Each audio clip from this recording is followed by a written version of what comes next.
गीता के 7वें अध्याय जो भगवत ज्ञान है उसका 3वां श्लोक का अध्ययन करेंगे। तो इसके पहले जैसे हम सब जानते हैं कि गीता को 3 सेक्शन में डिवाइड किया गया है।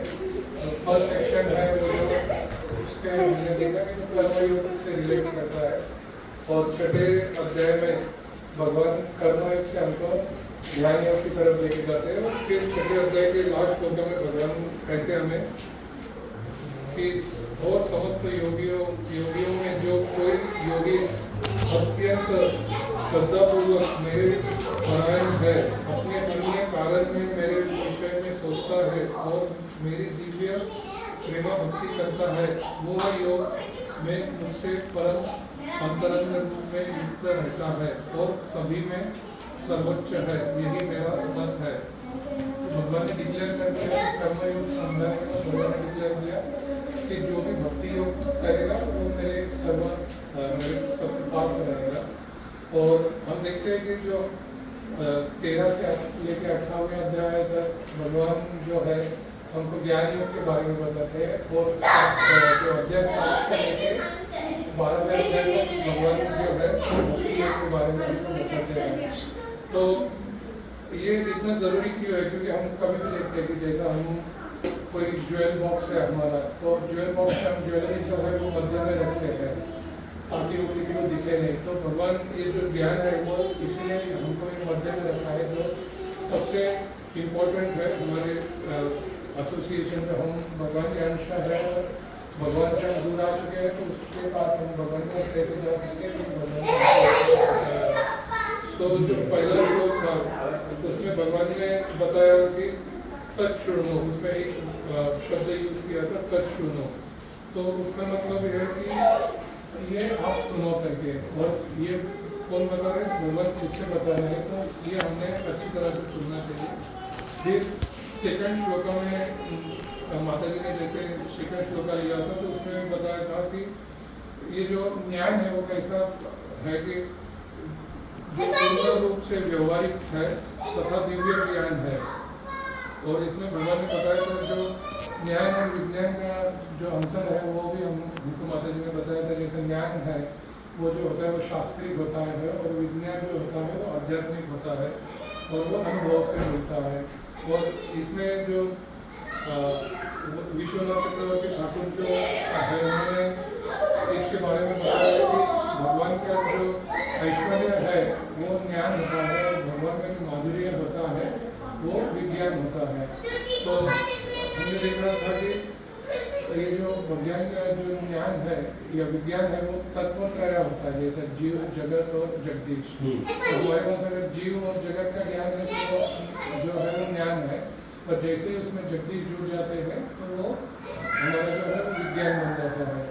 तो फिर लोग कहेंगे कि अगर ये इतना इम्पोर्टेंट है, इतना हमारे उन्नति के लिए है, तो सवाल ये आ गया कि ये हर कोई फिर क्यों नहीं सुनना चाहता है, या ये हर कोई क्यों नहीं इससे जानना चाहता है।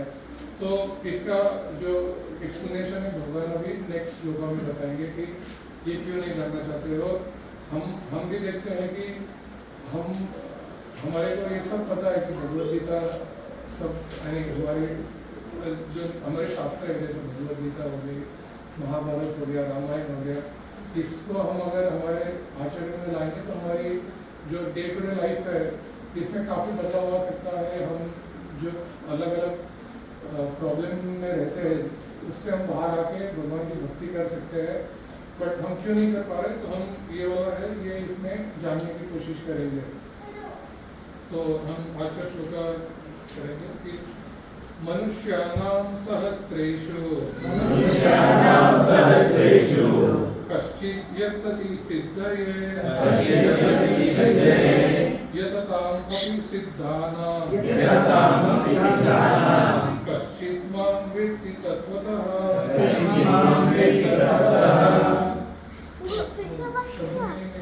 फिर से आवाज किया।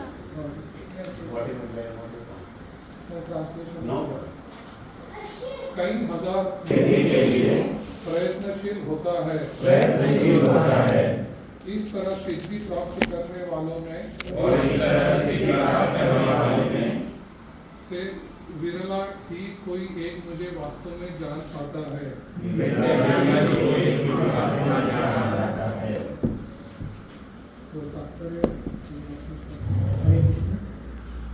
मनुष्यों की विभिन्न कोटियां है और हजारों मनुष्यों में से शायद बिरला मनुष्य ही यह जानने में रुचि रखता है कि आत्मा क्या है, शरीर क्या है और परम सत्य क्या है। सामान्यतया मानव आहार, निद्रा, भय तथा मैथुन जैसी पशु वृत्तियों में लगा रहता है और मुश्किल से कोई एक दिव्य ज्ञान में रुचि रखता है।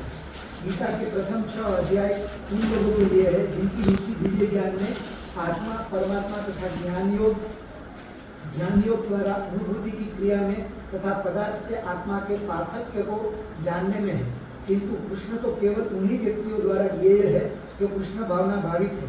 अन्य योगी निर्विशेष ब्रह्म अनुभूति प्राप्त कर सकते हैं, क्योंकि कृष्ण को जानने की अपेक्षा यह सुगम है।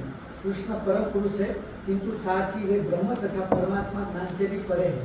योगी तथा ज्ञानी से कृष्ण को नहीं समझ पाते। यद्यपि महानतम निर्विशेषवादी मतलब मायावादी शंकराचार्य ने अपने गीता भाष्य में स्वीकार किया है कि कृष्ण भगवान है, किंतु उनके अनुयायी इसे स्वीकार नहीं करते, क्योंकि भले ही किसी को निर्विशेष ब्रह्म की दिव्य अनुभूति क्यों न हो, कृष्ण को जान पाना अत्यंत कठिन है। कृष्ण समस्त कारणों के कारण आदि पुरुष गोविंद है। ईश्वर परम कृष्ण सच्चिदानंद विग्रह अनादिरादि गोविंद सर्व कारण कारण। अवक्त के लिए उन्हें जान पाना अत्यंत कठिन है। यद्यपि अवक्त यह घोषित करते कि भक्ति का मार्ग सुगम है, किंतु वे इस पर चलते नहीं। यदि भक्ति मार्ग जितना सुगम है जितना अवक्तगण कहते हैं, तो फिर वे कठिन मार्ग को क्यों ग्रहण करते हैं? वास्तव में भक्ति मार्ग सुगम नहीं है।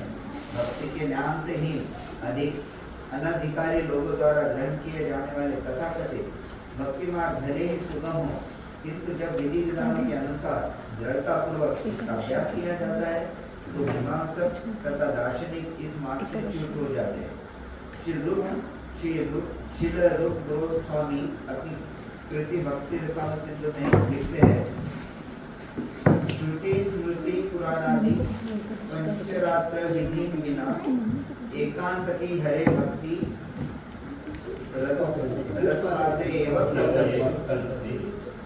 वह भगवत भक्ति जो उपनिषदों पुराण तथा नारद पंचरात्र जैसे प्रामाणिक वैद्य ग्रंथों की अवहेलना करती है, समाज में बेहतरी अवस्था फैलाने वाली है। ब्रह्मवेदा निर्विशेषवादी या परमात्मा योगी भगवान श्री कृष्ण को यशोदा नंदन तथा पार्थसारथी के रूप में कभी नहीं समझ सकते। कभी कभी बड़े बड़े देवता भी कृष्ण के विषय में भ्रमित हो जाते हैं। बृहति सूर्य मातो वेद न कंचन। भगवान कहते हैं कि कोई भी मुझे उस रूप में तत्वतः नहीं जानता जैसा मैं हूँ, और यदि कोई जानता है स महात्मा सुदुर्लभः, तो ऐसा महात्मा विरला होता है।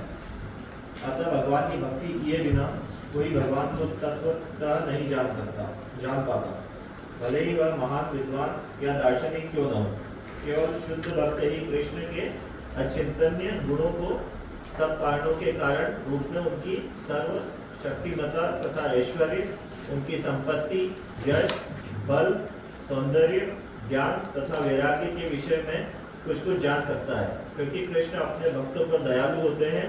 ब्रह्म साक्षात्कार की वे पराकाष्ठा है, और केवल भक्तगण ही उन्हें तत्वतः जान सकते हैं। अतः भक्ति रसामृत सिंधु में कहा गया है, अतः श्री कृष्ण नाम वाली न भेव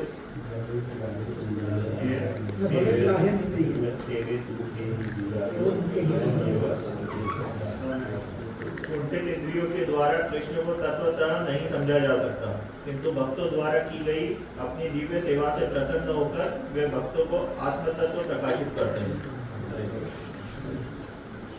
तो अगर हम श्लोक को देखेंगे तो उसमें बोला गया है कि मनुष्यानाम सहस्त्रेषु, तो जैसे सहस्त्रेषु का हिंदी में मीनिंग होता है कि बहुत यानी हजारों से लोग, तो मनुष्यानाम कितने हैं, हजारों से है।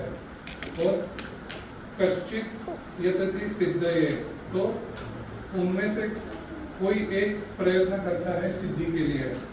और यतति अपि सिद्धानाम कश्चित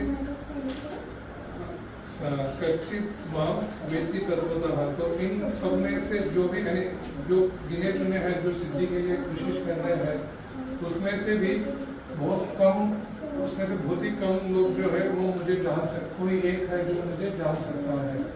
तो ये इतना कठिन जो है, तो हम एक चार्ट के थ्रू आज एक एक्सरसाइज करेंगे।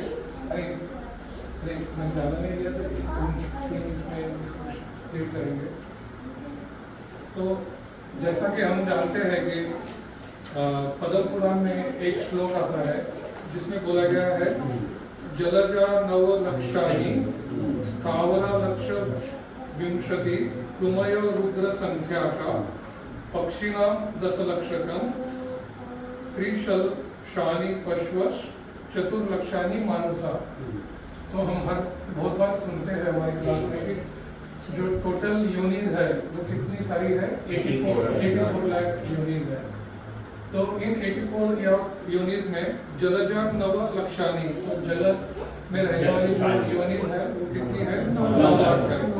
फिर स्थावरा लक्ष विक्षति, तो जो वृक्ष और ये सब है वो कितने हैं, तो 20 लाख यूनिट है। रुमय और रुद्र संख्या का जो कीटक वगैरह है वो है 11 लाख की यूनिट। फिर पक्षिणाम 10 लक्षकम, तो पक्षी जो है वो 10 लाख है।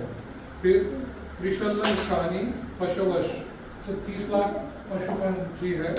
और चतुर्लक्षाणि मानुषा, तो 4 लाख यूनिट मनुष्य की है। तो श्रेयस प्रभु डॉक्टर है, तो डॉक्टर बोलेंगे कि 4 लाख मनुष्य की यूनिट कैसे हो सकती है। बायोलॉजी में तो सिंगल सेल, मल्टी सेल, जैसे जैसे सेल बड़े हो जाते हैं वैसा कैटेगरी होना चाहिए। तो ह्यूमन में 4 लाख कहाँ से आ सकता है, तो हाँ, तो इसका एक्सप्लेनेशन हमारे शास्त्र में बताया जाता है कि इसका जो कैटेगरी है वो आपकी चेतना पे डिपेंड करता है कि आपकी चेतना कितनी भगवान के प्रति है, उस कैटेगरी में आपको कैटेगराइज किया जाता है। तो अगर हम असुर देखेंगे जो भगवान का वध करना चाहते थे, जैसा रावण था वो राम का वध करना चाहता था, फिर कंस था वो कृष्ण का वध करना चाहता था, हिरण्यकशिपु था वो विष्णु का वध करना चाहता था। तो ये सब जो हमने ये असुर कैटेगरी में आएंगे योनि में, और इनका जो लेवल रहेगा वो सबसे नीचे के लेवल पे रहेंगे। फिर जो भगवान के नज़दीक में है, जो भगवान की सेवा करते हैं, भगवान के स्मरण करते हैं, तो जैसे इसमें कौन आएंगे, शिवाजी। तो शिवा जो है ये 84 लाख जो योनि है इनसे ऊपर में आते हैं। और जो ब्रह्मा है ये भी इस 84 लाख योनि में नहीं आते, ये भी उनसे ऊपर आते हैं। और ये भगवान के सबसे ज़्यादा नज़दीक है, क्योंकि हम देखते हैं गर्भोदय विष्णु और कालोदय विष्णु, जो इन सबसे ही हमारी सृष्टि का रचन होता है। तो ये क्योंकि भगवान के नज़दीक है, भगवान की चेतना में रहते हैं, तो ये सबसे ऊपर के कैटेगरी में आते हैं। तो फिर हम बोलेंगे कि हम कहाँ पे आते हैं, तो इसमें भी अलग अलग कैटेगराइजेशन है। जैसा हमारा ये तो हमने असुर का देखा है, तो सबसे नीचे है, हमने अभी सबसे टॉप में जो है, जो कृष्ण के नज़दीक है, हमने उनको देख लिया। अभी हमारा जो है, हमारा जो हमने जैसे सेकंड चैप्टर में देखा कि we are not this body, we are soul. तो एज अ सोल हमारी रुचि किस में होनी चाहिए, जैसे हमारी प्रवृत्ति क्या होनी चाहिए, एक श्रेयसी प्रवृत्ति होनी चाहिए कि हमारे को भगवान के, हम कहाँ से आए हैं, हमको कहाँ जाना है, और हम यहाँ पे किस बंधन में क्यों बंधे पड़े हैं, तो हमने ये सोचना चाहिए। तो उसके लिए हम बोलते हैं कि हमारी जो मनुष्य की प्रवृत्ति है वो श्रेयसी प्रवृत्ति रहेगी, तो हम हमारा आत्म साक्षात्कार करने की सोचेंगे और भगवान के प्रति भगवान के नज़दीक जाने का सोचेंगे।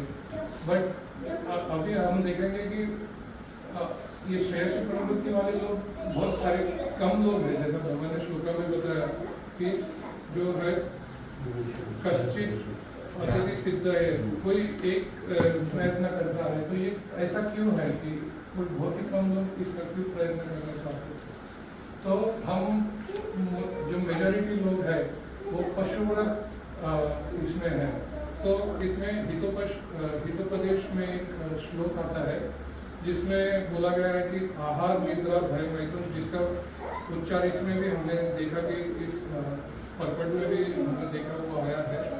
तो इसमें बोला गया है कि आहार निद्रा भय मैथुनम च सामान्यम वेतन पशुभिर नरानाम धर्मो ही तेषाम अधिको विशेष धर्मेण हीना पशु भी समाना। तो इसमें हम देखेंगे कि पशु और हमारे में क्या डिफरेंस है। तो पशु भी आहार करते हैं, हम भी आहार करते हैं, पशु भी निद्रा लेते हैं, हम भी निद्रा करते हैं। डिफरेंस ये है कि हम एयर कंडीशन में बैठ के आहार लेते हैं, या हम निद्रा लेने के लिए हमारे बेड, हमारा जो है हमको जैसे चाहिए वैसा बेड लेते हैं। फिर हम पशु को भी भय आता है, हमको भी भय आता है। जैसा हम यहाँ पे बैठे, कोई साइरन आ जाएगा तो तुरंत हम भय में आ जाते हैं। एक ट्वीट आ जाता है किसी का तो पूरा सोचना पड़ता है कि अरे आज क्या होगा, कल क्या होगा, तो हम भय में चले जाते हैं। तो पशु में भी यही होता है कि कोई उनके नज़दीक जाता है तो वो उड़ जाते हैं, जैसा खाना खा रहे हैं। फिर पशु भी मैथुनम करते हैं, हम भी मैथुनम करते हैं। तो ऐसा देखेंगे तो ये चार क्वालिटी उनमें और हमें सेम सिमिलर है, बट हमें और उनमें क्या एक चीज़ है जो अलग है। तो श्लोका में बताया गया है कि धर्मो ही तेषाम अधिको विशेष है। तो ये जो धर्म की जो क्वालिटी है जो पशु में नहीं है और हमको भगवान ने दी है। तो कोई बोलेगा कि जैसा अगर आप हम देखते हैं कि बहुत सारे पॉलिटिकल पार्टी धर्म का अलग यूज़ करता है कि कोई हिंदू है, कोई मुस्लिम है, कोई सिख है, कोई ये है। तो इसमें भी लोगों ने हमारे यूज़ के लिए उसको धर्म को ये कर दिया है, डिवाइड कर दिया है। बट अगर हम शास्त्र के हिसाब से देखेंगे कि धर्म का जो अर्थ है वो क्या है, कि अगर जो सेकंड चैप्टर में भगवान ने बोला है कि आप एक स्पिरिट सोल हो एंड भगवान सुपर सोल है, हमारे को भगवान की तरफ जाने के लिए कोशिश करना चाहिए। तो ये हमारा धर्म का अर्थ होता है। अगर हम उसको नहीं फॉलो कर रहे हैं, उसको गलत तरीके से यूज़ कर रहे हैं, या हम पूरे ही अधर्मी हैं जैसे एथिस्ट लोग होते हैं, तो फिर वो उनको कहा जाए कि धर्मेण हीनम पशु भी समाना। तो अगर आप धर्म का पालन नहीं कर रहे हो तो आप में और पशु में बिल्कुल भी कोई डिफरेंस नहीं है। तो अगर मैंने जो चार्ट दिया है, एक सर्कल दिया है, तो उसमें हम देखेंगे कि जो ग्रीन सर्कल है सबसे बड़ा, उसमें हम बोलेंगे कि वो असंख्य जीव जो है 84 मिलियन स्पीसीज, समझो वो उस ग्रीन सर्कल में सब लोग आ गए हैं। तो हमने देखा कि इन ग्रीन में से हमारे जो 4 लोग जो है 4 लाख योनि है जो है वो मनुष्य की है। तो हम उसके लिए एक येलो सर्कल बना देंगे कि जो मनुष्य योनि के लिए है, तो हम उसमें लिख सकते हैं।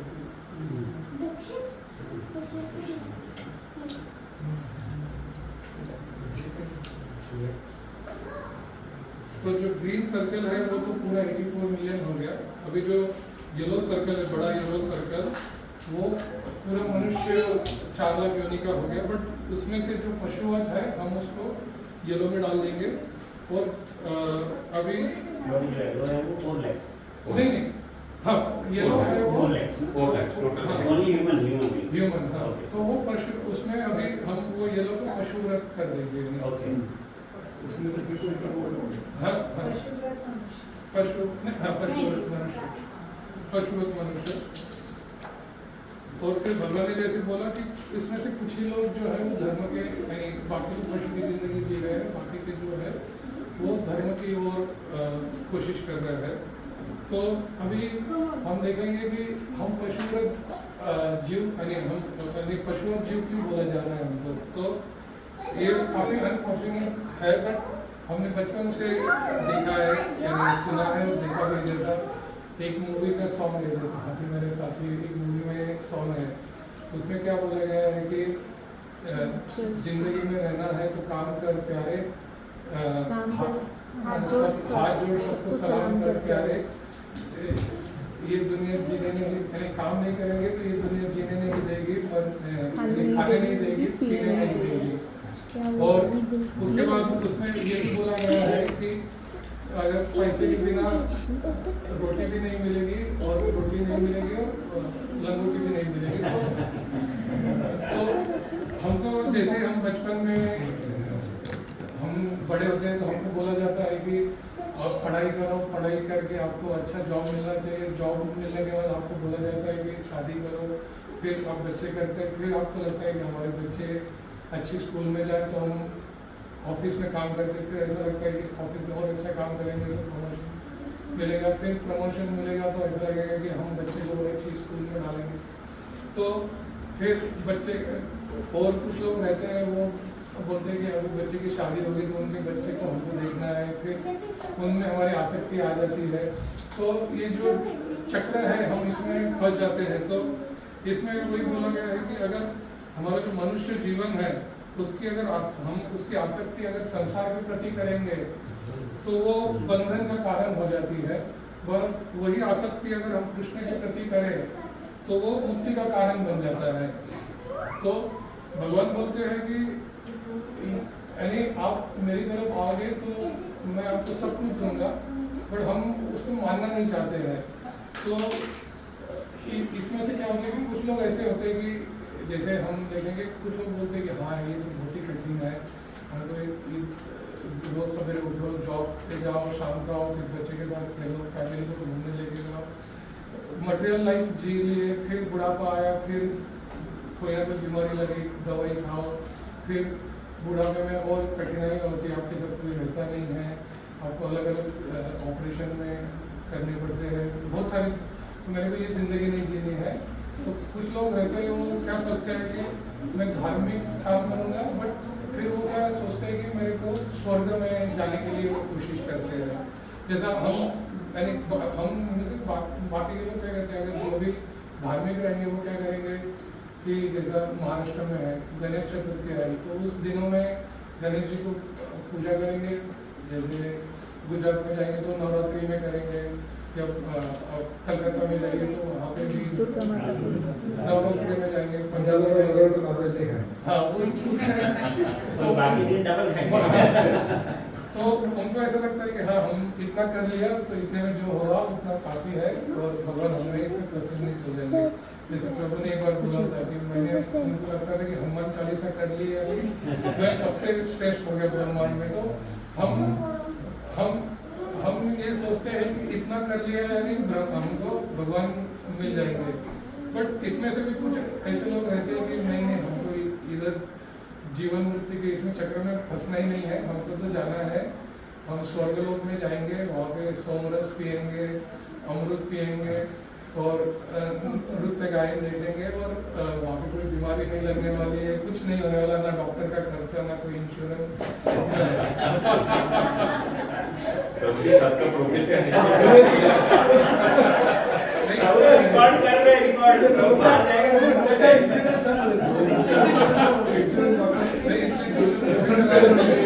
वो आपके expectation से बड़े लोग हैं। नहीं, भगवान को झूठा नहीं बोलता। हाँ? इनकम टैक्स का तो इनकम टैक्स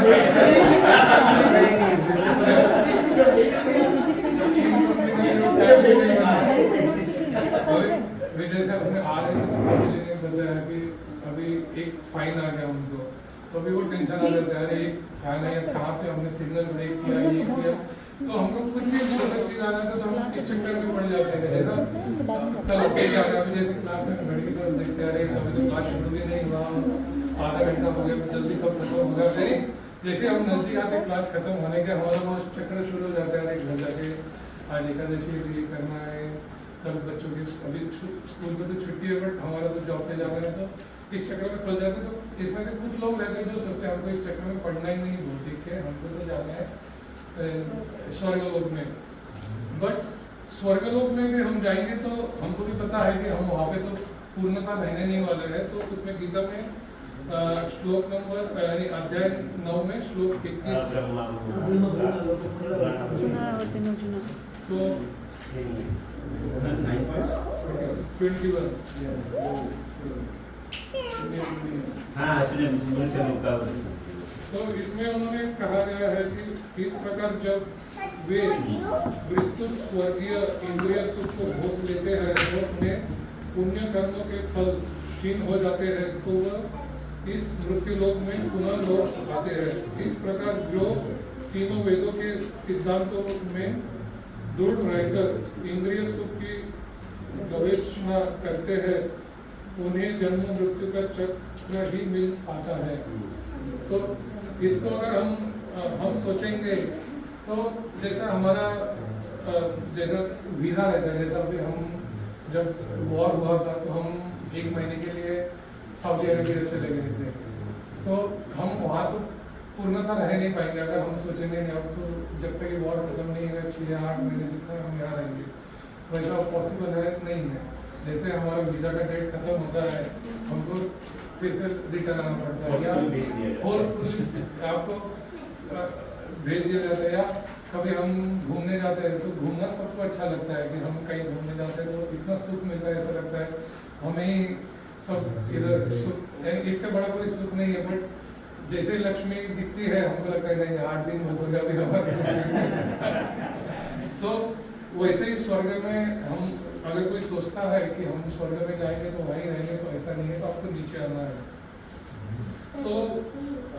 तो फिर ये सवाल आता है कि फिर हमने करना क्या चाहिए। तो दूसरे इसमें हम देखेंगे कि बहुत सारे लोग अलग अलग की यानी सिद्धि प्राप्त करने की कोशिश करते हैं। हाँ नहीं तो फिर ये जो सिद्धि प्राप्त करने के लोग हैं ते ब्लू अभी आ रहा है नहीं ये वो ब्लू सर्कल वाले जो है ये येलो से आगे जाना चाहता है। हाँ। अभी वो तो हाथ में पड़ वो प्रवृत्ति सीधा है तो आगे जाना चाहता है। ये जो ब्लू सर्कल वाले जो लोग हैं, ये जो धार्मिक मनुष्य है जो ये कोशिश कर रहे हैं कि स्वर्ग लोक में जाना है या ऊपर के लोक में जाना है, तो वो वाले हम बोल सकते हैं धार्मिक मनुष्य उसमें धार्मिक आगे जो येलो डार्क येलो था वो पशुवत थे, अभी जो ब्लू वाले हैं वो धार्मिक। लेकिन प्रभु 4 लाख तो दोनों भी होगा ना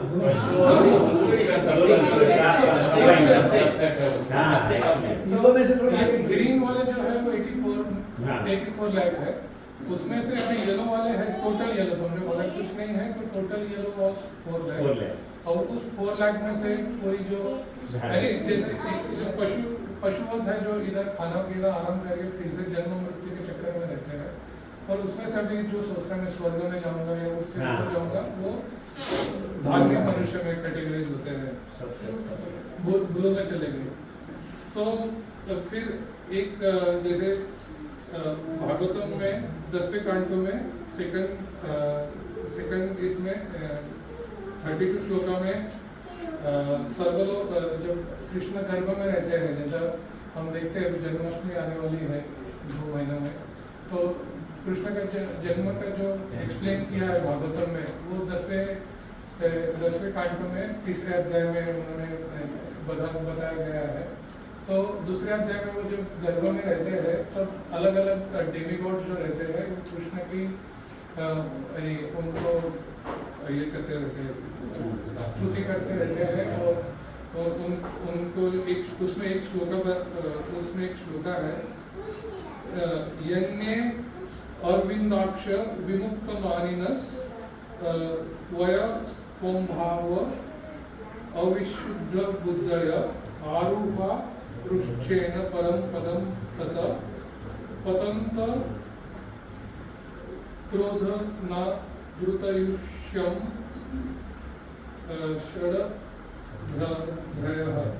तो इसमें क्या होता है कि इसमें बताया गया है कि जो नॉन डिवोटी रहते हैं उनको who accept the severe austerities and penances to achieve the highest position may think themselves liberated, their intelligence is impure, they fall down from their position of imagined superiority because they have no regret for your lotus feet.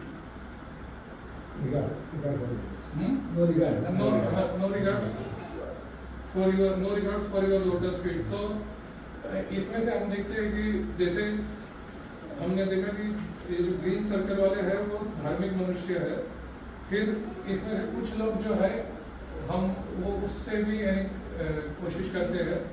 तो इसमें हम ये जो red circle है उसमें हम बोलेंगे उनको ये जो गिने चुने लोग हैं जो अपर उससे भी जो हमारा स्वर्ग लोग है उससे ऊपर के लिए कोशिश कर रहे हैं, उसके लिए हम बोलेंगे ये जो कश्चित सिद्धये यतति, वो जो कोशिश कर रहे हैं वो रेड सर्कल वाले लोग मिलेंगे। भगवान को जानने का प्रयत्न कर रेड वाले भगवान को जानने का प्रयत्न इनसाइड, हाँ जो रेड सर्कल है। क्योंकि अभी हमने देखा कि ये जो श्लोक था उसमें अगर हम ऊपर भी जाते हैं तो फिर से नीचे ही आना पड़ता है, तो वो भगवान की कोशिश अभी तो हम भगवान यानी अभी जो भगवान की, क्योंकि इसमें बोला गया है कि हम अगर स्वर्ग लोक में भी जाएंगे या उसके ऊपर के भी लोक में जाएंगे तो हमको फिर से नीचे आना है। तो इसके लिए हमको किसके लिए कोशिश करनी चाहिए, तो हमको तो भगवान यानी भगवान के लोग के लिए, वो लोग के लिए हमें कोशिश करनी चाहिए। तो वो जो कोशिश कर रहे हैं जो कोशिश लोग वो रेड सर्कल में आते हैं। तो अभी हम देखेंगे कि जो कोशिश कर रहे हैं, तो अभी जैसे माया हर जगह रहती है, तो अभी फुटबॉल मैच चल रही है, तो हम तो फुटबॉल खेलते नहीं है पर हमारे बेटे को काफ़ी इंटरेस्ट है। हम हमारे कंपनी में एक प्रमोशन चल रहा है कि उसमें आप प्रेडिक्ट कर सकते कौन सा टीम, तो हमने राघव को उसमें इन्वॉल्व किया है। तो ना उसमें से कोई इंडिया का टीम खेल रहा है ना हमारा कोई उसमें से प्लेयर है, क्योंकि उसकी काफ़ी उसमें जिज्ञासा रहती है कि आज की मैच कौन जीतेगा, कौन कितने गोल बनाएगा, कौन कैसे खेलता है। तो हम देखेंगे तो इसमें से इतनी टीम खेलती है, इतने लोग उसमें समय व्यतीत करते हैं, बट उसमें से एक ही टीम जो है वो जीतने वाली है। और सेम सब स्पोर्ट्स में अप्लाई होता है, या हमारे ऑर्गेनाइजेशन में हो गया या स्कूल में हो गया, हर प्रोफेशन में हम देखते हैं कि बहुत सारे कंपटीशन है, बट उसमें से गिने चुने लोग या एक या दो ही लोग जो रहते हैं वो ऊपर आ सकते हैं, टॉप में रहते हैं। जैसे लोगों ने काबुल का क्विज लिया तो उन्होंने सबको तो प्राइज नहीं दिया, जो पहले 3 थे उनको ही उन्होंने ये जो था ट्रॉफी या जो भी अवार्ड किया वो किया। तो हर इसमें से जो कोशिश कर रहे हैं, जो कश्चित सिद्धये यतति, जो कोशिश कर रहे हैं उसमें से भी सिद्धि किसको प्राप्त होती है, जो गिने चुने लोग हैं उनको ही सिद्धि प्राप्त होती है। तो वो वाले जो लोग हैं, वो वाले जो छोटा येलो सर्कल है वो उसमें आएंगे, जिनको ये इतने सारे प्रयत्न करने के बाद सिद्धि प्राप्त होगी। तो ये अगेन ये इतना मुश्किल क्यों है सिद्धि प्राप्त करना, तो वो जो श्रीमद् भागवतम के 10वें कांड के 4थे अध्याय में 7वां श्लोक में ये बोला गया है, गुणात् मनस्ते अपि गुणान् विमातुं हितावतीर्णस्य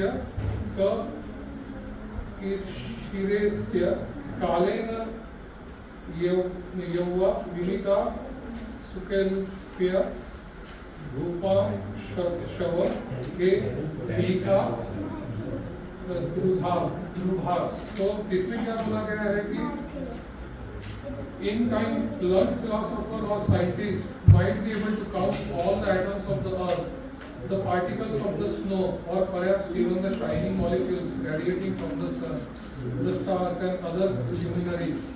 But among these learned men, who could possibly count the unlimited transcendental qualities possessed by you, the Supreme Personality of Godhead, who have descended onto the surface of the earth for the benefit of all living entities? तो इसमें ये इस श्लोक में ये बताया गया है कि हम 10.14.7 तो इसमें ये बताया गया है कि जैसे अगर हम मनुष्य एक बार ये कर सकता है कि इस अर्थ पे कितने अनुकण है, आइटम्स कितने हैं, हम एक बार उसको गिन सकते हैं, या स्नो में कितने पार्टिकल है उसको गिन सकते हैं, और ये जो गैलेक्सीज में कितने मॉलिक्यूल्स है शाइन कर रहे हैं हम उसको गिन सकते हैं। जैसा भी हम देखेंगे कि इलॉन मस्क करके एक है अमेरिकन जिन्होंने टेस्ला कंपनी को इन्वेंट किया है, जिन्होंने ये जो कार इन्वेंट की है, अभी उनका जो है कि उनको मून पे जाके वहाँ पे ये सब चीज़ें करनी है, मनुष्य जीवन का उधर जाके रह सके, या हमारे जो क्लाउड सिस्टम है AI, ये सब के लिए हम कोशिश कर रहे हैं। तो भगवान यानी इस श्लोक में ये बताया गया है कि ये सब पॉसिबल हो सकता है, होने वाला नहीं है बट हो सकता है। बट भगवान की जो क्वालिटी यानी भगवान के जो गुण है इतने अनलिमिटेड है कि इसको करना बिल्कुल ही मुश्किल है। तो ये जो क्वालिटी है इसके लिए माता जी ने एक बार लास्ट श्लोक में बताया था कि इन क्वालिटी को कैसे हम समझ सकते हैं, तो तत्वों से समझ सकते हैं। तो तत्व का क्या मतलब होता है, जैसे गोल्ड है तो गोल्ड के जो आभूषण होते हैं, जैसा हम मनामा में जाएंगे तो हमारे को इतने सारे आभूषण दिखेंगे, जैसे माता जी लोगों को लेके जाएंगे तो 3 घंटे 6 घंटे 8 घंटे भी कम पड़ेंगे, यानी सिर्फ मनामा का कर रहे हैं हम। जैसे हम और हर जगह पे जाएंगे तो महीने साल भी कम पड़ सकते हैं अगर हम हर जगह, बट गोल्ड का हर जगह आप दुबई में जाएंगे, हर कंट्री में जाएंगे बट देखने के बट अगर गोल्ड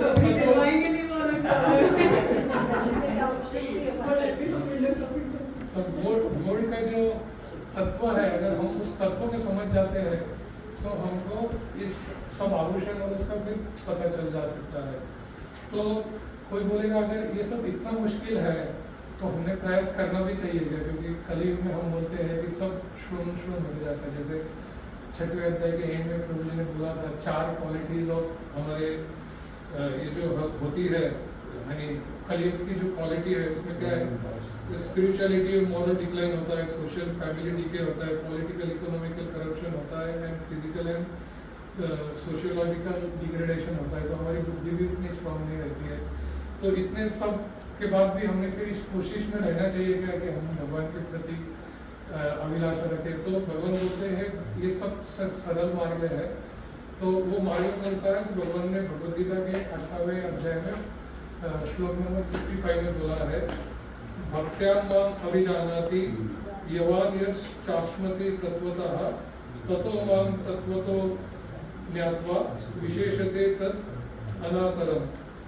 तो इसमें भी भगवान ने बोला है कि अगर आप मेरे पास one can understand me as I am, as the Supreme Personality of Godhead, only by the devotional service. And when one is in full consciousness of me by such devotion, he can enter into the kingdom of God. तो इसमें भी अगर आप देखोगे तो इसमें भी भगवान बोलते हैं तत्वतः। और ये वाला हमारा आज का जो श्लोक है इसमें भी हम भगवान बोलते हैं कश्चित माम वेति तत्वतः।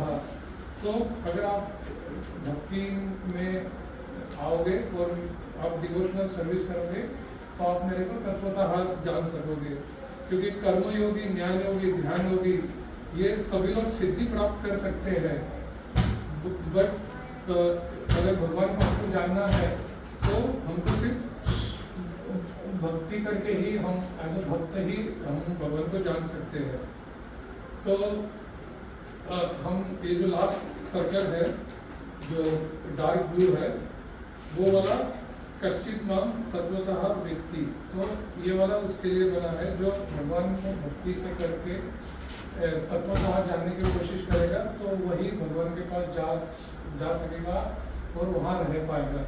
उसको फिर से कहीं हेवनली प्लैनेट में भी आने की जरूरत नहीं है, कोई ब्रह्मन में भी जाने की जरूरत नहीं है, या अर्थली प्लैनेट में भी आने की जरूरत नहीं है, वो सदा भगवान के पास रहेगा।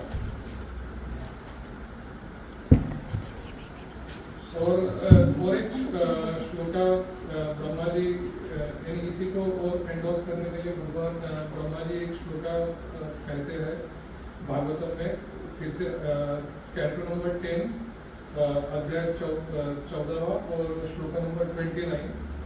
इसमें भगवान ब्रह्मा जी बोलते हैं, अथापि ते देव पदम भुज द्वय प्रसाद दले शान्वित एव हि जानाति तत्वं भगवत महिमनो न चान्य एकोपि चिरम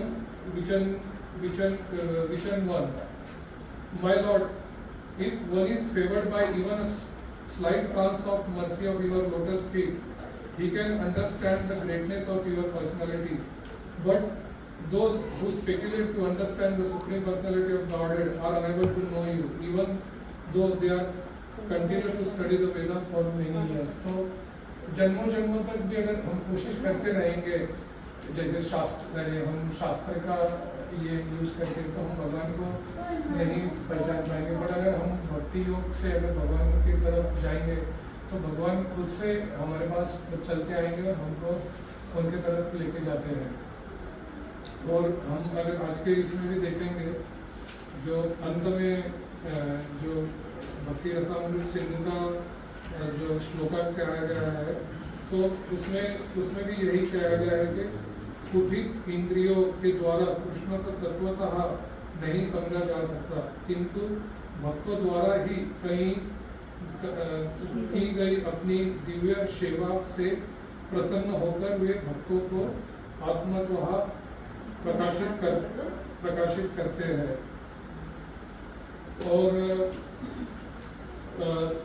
और एक श्लोका भी अगर हम देखेंगे, भगवद गीता का 10वें अध्याय में 10वां श्लोका है, तेषां सतता युक्तानां भजतां प्रीति पूर्वकं ददामि बुद्धि योगं तं येन माम् उपयान्ति ते। To those who are constantly devoted to serving me with love, I give understanding by which they can come to me. तो हमें अलग अलग जगह पे इसका वर्णन मिलता है कि हमको भक्ति योग क्यों करना चाहिए, और ये सबसे सरल मार्ग है हमको भगवान की तरफ जाने के लिए। हम अलग अलग क्लास में सुनते हैं कि अगर हमारे को कोई बिल्डिंग बड़ी है, तो उसमें अगर ऊपर जाना है तो हमारे पास अलग अलग है, आप वॉक करके जा सकते हैं, और लिफ्ट है तो आप लिफ्ट से जाएंगे तो जल्दी पहुंच जाएंगे। तो हम उसी तरह अगर कर्मयोग करते जाएंगे या ध्यान योग करेंगे, हमने देखा तो छठे अध्याय में भी ध्यान योग कितना मुश्किल है आज के इसमें। तो और ज्ञान योग भी हमारी जैसा हमने देखा कि हमारी जो क्वालिटीज़ है वो डिग्रेड होते जा रही है कलयुग में। तो भक्ति योग ये सबसे सरल मार्ग है। बट अगर हम बोलेंगे कि भक्ति योग सरल है या यानी सिंपल है बट सरल है क्या, यानी ये सवाल है। जैसा इसका हम उदाहरण देखेंगे कि यानी हम देखते हैं कि जैसे हम वृद्ध होते जाते रहते हैं, जैसे हमारे 30-35 आता है तो हेल्थ इश्यूज यानी वजन बढ़ना या अलग अलग बीमारियाँ आना शुरू होती है। तो हम जैसे डॉक्टर के पास जाएंगे तो डॉक्टर क्या बोलते हैं कि आप बस 30 मिनट बाद खाने के बाद 30 मिनट वॉक करिए और सवेरे उठ के ये चीज़ें करिए, जैसे फल लीजिए, कोई कार्ब्स नहीं लीजिए, लंच में भी आप कार्ब्स कम करिए, खाना आपका जो है वो शाम को 6 बजे या ज़्यादा से ज़्यादा 7 बजे के पहले करिए। या जैसे प्रभुपाद ने भी बोला गया है कि हमको अगर खाने के 100% अगर भूख है तो उसको सिर्फ 70% ही खाना खाइए, बाकी का जो है वो पानी या उसके लिए रखें। ये तो हमको ये सब बताया गया है कि ये जो बताया गया वो सब ऐसे देखेंगे तो सिंपल चीज़ें हैं, यानी कोई आपको बोलेगा सवेरे उठ के 6 फ्रूट लीजिए, लंच आप 12-1 बजे लीजिए, वो भी लंच में भी आपको कार्बोहाइड्रेट नहीं लेना, ये सब कम मात्रा में हमको लेना है। बट हम कर पाते हैं क्या? नहीं कर पाते हैं।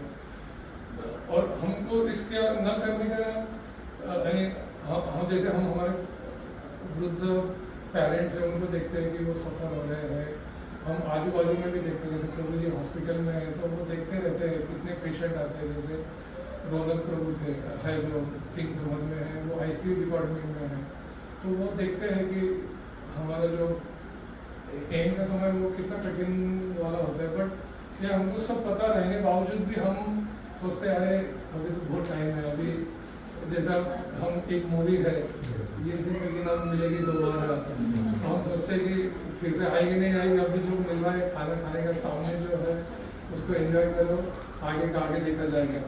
तो ये हमारी बुद्धि का यानी हम बोल सकते हैं कि ये बुद्धि को या हमारे ज्ञान को हम भगवान के इसमें नहीं लगा पा रहे, इसके लिए ये सब चीज़ें होती हैं। तो इसको लगाने के लिए प्रभुपाद जी ने, श्रील प्रभुपाद ने काफ़ी हमको सरल मार्ग बता दिया है कि क्या करना है। हमको 16 राउंड चैंटिंग करना है और भगवान का प्रसाद लेना है और 4 नियमों का पालन करना है। तो ये सब ऐसे देखेंगे तो कहने के लिए सिंपल है, बट हम उसको सरल नहीं है, यानी अगर उसको आपको आचरण में लाना है तो जो मटेरियल जो नास्तिक है जो लोग रहेंगे ये तो बोलते ये तो कुछ नहीं, ये तो हम बाद में कर लेंगे। बट ये पॉसिबल है क्या? नहीं है, क्योंकि हम ये चीज़ को आचरण में नहीं लाएंगे तो आखिरी के दिनों में ये आने से रहा, क्योंकि आखिरी के दिनों में इतने सारे प्रॉब्लम हम जूझते रहते हैं कि हम उसको कभी आचरण में नहीं ला सकते। तो अभी जैसे वो बोलते कि आप जैसा हम जैसे बहरीन में आए हैं तो ये सोचते रहते हैं कि हम रिटायरमेंट के लिए हमको जो लक्ष्मी जमा करनी है, तो अभी सब जगह हमको बोला जाता है कि आप SIP इन्वेस्टमेंट करो, ये प्रोडक्ट में डालो, उस प्रोडक्ट में डालो। तो अगर हम देखते हैं जो वॉरेन बफेट करके हैं, उन्होंने from the age of 12 investment start कर दी थी, एंड वो बोलते हैं कि कंपाउंडिंग इफेक्ट होता है। तो हम आज एक चीज़ सोचेंगे कि आज से मैं अगर एक श्लोका भगवद गीता का करूँगा तो 700 श्लोका हम 2 साल जाएंगे, बट हो जाएंगे 2 साल, बट हम शुरू ही नहीं करते हैं। तो अगर जितने जल्दी के जैसे हम देखते हैं कि ध्रुव मानस थे 5वें, यानी he was just at the age of 5, but उन्होंने भगवान की प्राप्ति कर ली थी। तो age is not a barrier in bhakti. तो ये हमको सब पता है, हम कोशिश नहीं करते हैं। तो इसके लिए भगवान बोलते आप थोड़ी कोशिश करो तो मैं खुद से आपके लिए मार्ग खुला कर दूंगा। तो जैसे कोई हमारा समय भी पूरा हो गया है, ज़्यादा ही हो गया है। तो कोई बोलेगा कि ये कब करना चाहिए, यानी जैसे माता जी ने लास्ट टाइम बोला था कि होले होले हम करेंगे, तो जैसे एक सॉन्ग है रब ने बना दी जोड़ी में का, जैसे होले होले से जाने की वजह से सॉन्ग ही देखने वाले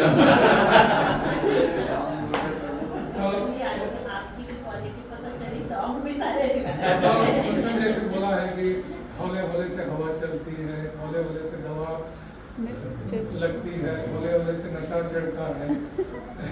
तो